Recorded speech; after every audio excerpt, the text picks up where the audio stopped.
Hello, good morning दोस्तों। आप सभी लोगों का sports with physical education YouTube channel में बहुत बहुत स्वागत है। और इसी के साथ आज मैं विटामिन्स के कुछ महत्वपूर्ण वन लाइनर सीरीज लेके आया हूँ, जो काफ़ी एग्जाम में 1 या 2 क्वेश्चंस आते रहते हैं, जो इस प्रकार हैं।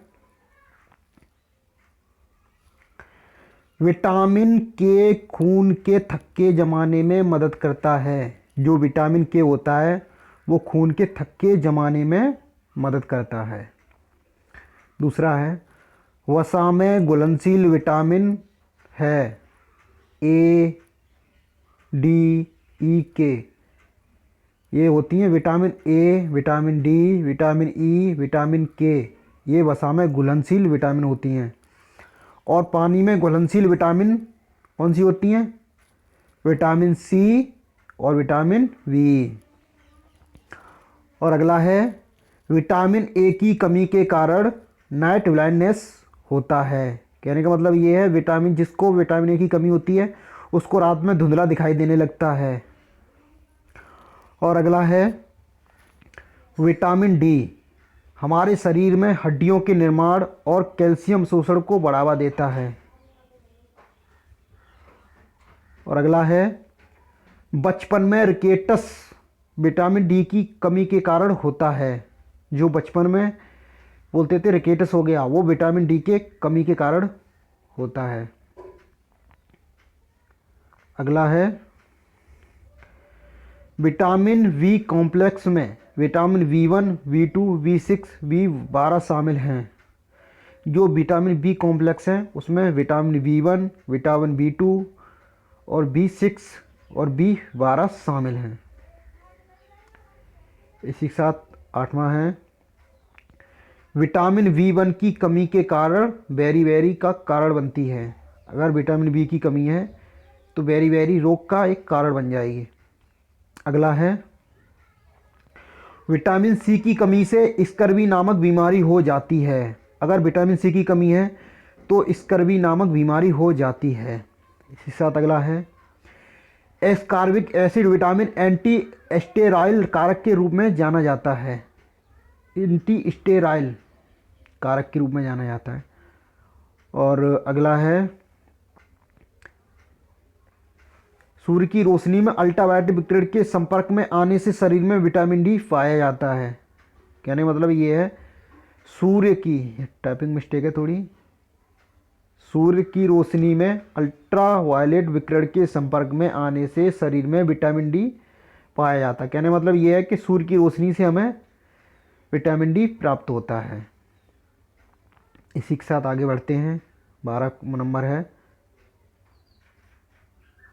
विटामिन डी मानव शरीर में आसानी से संश्लेषित किया जा सकता है। कहने का मतलब ये है, पूरा यही है, सूर्य की रोशनी में अल्ट्रावायलेट विकिरण के संपर्क में आने से शरीर में विटामिन डी पाया जाता है और विटामिन डी मानव शरीर में सबसे आसानी से संश्लेषित किया जा सकता है।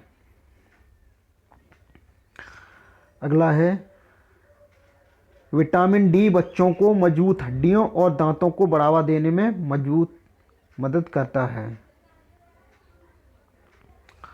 अगला है, दूध विटामिन सी का स्रोत नहीं है। ये क्वेश्चंस काफ़ी एग्जाम में पूछा जाता है, तो लोग ज़्यादातर पूछा जाता है कि दूध में कौन सी विटामिन होती है, कि विटामिन सी होती है। विटामिन सी पूछी जाती है तो लोग ज़्यादातर दूध पे लगा देते हैं, लेकिन ये इसका स्रोत नहीं है। ये मैंने इसीलिए विशेषकर इसको इसमें टाइप किया है। अगला है, गाजर विटामिन ए का सबसे अच्छा स्रोत है। जी बिल्कुल सही है, गाजर विटामिन ए का सबसे अच्छा स्रोत है, जो नाइट ब्लाइंडनेस में काफ़ी खाने से काफ़ी लाभकारी होता है। 16 नंबर है, विटामिन सी को एंटी स्कर्वी कारक के रूप में जाना जाता है। एंटी स्कर्वी कारक के रूप में जाना जाता है। कहने का मतलब ये है, जब किसी को स्कर्वी रोग हो जाता है विटामिन सी की कमी के कारण। 17 नंबर है, रिकेटस विटामिन डी की कमी के कारण होता है। जो रिकेटस होता है वो विटामिन डी के कमी के कारण होता है।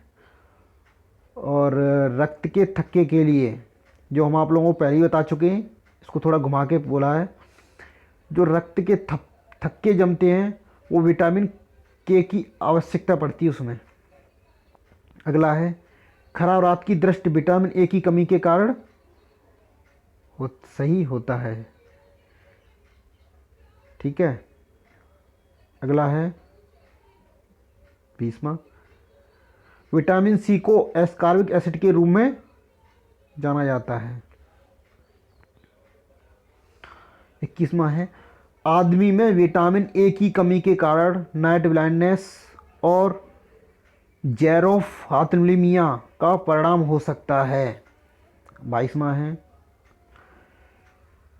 विटामिन डी शरीर को सूर्य के प्रकाश द्वारा प्रदान किया जाता है। कहने का मतलब ये है हमारे शरीर में जो विटामिन डी मिलती है वो सूर्य के प्रकाश द्वारा प्रदान किया जाता है। अगला है विटामिन सी खाना पकाने के साथ साथ भंडारण के दौरान बहुत ही उत्तरदायी और आसानी से नष्ट हो जाता है। जो विटामिन सी होता है वो भंडारण के दौरान और खाना पकाने के दौरान आसानी से नष्ट हो जाता है। इसे भोजन में नहीं प्राप्त कर सकते पकाने के बाद। और अगला है विटामिन डी उचित हड्डी और दांतों के निर्माण के लिए आवश्यक है। जो विटामिन डी है उचित हड्डी और दांतों के निर्माण के लिए आवश्यक है।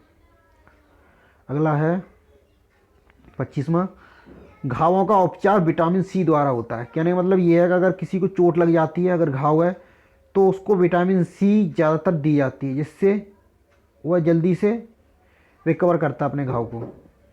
और 26वां क्वेश्चन है आंतों के बैक्टीरिया द्वारा विटामिन के को शरीर में संश्लेषित किया जाता है। कहने का मतलब ये है जो हमारे आंतों में बैक्टीरिया होती हैं उसके द्वारा विटामिन के को शरीर में संश्लेषित किया जाता है। इसी के साथ आज मैंने आप लोगों को विटामिन्स के क्वेश्चंस करा दिए हैं 26 के लगभग। मुझे उम्मीद है कि आप लोगों को विटामिन के क्वेश्चंस पसंद आए होंगे। ये वन लाइनर सीरीज अगर आप लोगों को पसंद आए तो लाइक करें, शेयर करें, एवं जिन लोगों ने मेरा चैनल सब्सक्राइब नहीं किया है वो लोग चैनल को सब्सक्राइब कर लें। और अगर आप लोग नियमित रूप से वीडियो देखना चाहते हैं तो बेल आइकन बटन दबाएं।